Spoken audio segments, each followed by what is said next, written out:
வணக்கம். வாங்க சமைக்கலாம். நல்லா க்ரீமாக ரிச்சான ஒரு பன்னீர் கிரேவி பார்க்க போகிறோம். ஸ்டவ் ஆன் பண்ணி கடாய் வச்சு 2 ஸ்பூன் நெய், 2 ஸ்பூன் ரீஃபைண்ட் ஆயில் ஊற்றி காஞ்சோன்னே பட்டை 2 துண்டு, ஏலக்காய் 2, கிராம்பு 2, 1/4 ஸ்பூன் ஜீரகம் போட்டு பொரிஞ்சோன்னே 200 கிராம் வெங்காயத்தை கரக்கரன்னு அரைச்சி வச்சுருக்கேன். அதை போட்டு நல்லா வதக்கி விடுங்க. மிக்ஸி ஜாரில் 8 முந்திரி, 3 துண்டு பன்னீர், 2 ஸ்பூன் கெட்டி தயிர், 1/4 ஸ்பூன் பால் ஊற்றி நல்லா க்ரீமியாக அரைச்சிட்டு வந்துடுங்க.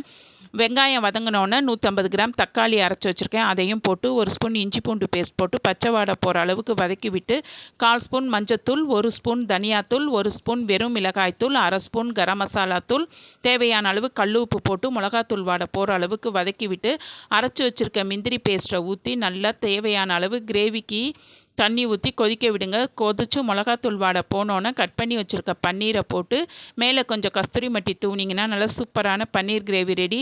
சப்பாத்தி, நான், புலாவுக்கு டேஸ்ட்டு சூப்பராக இருக்கும்.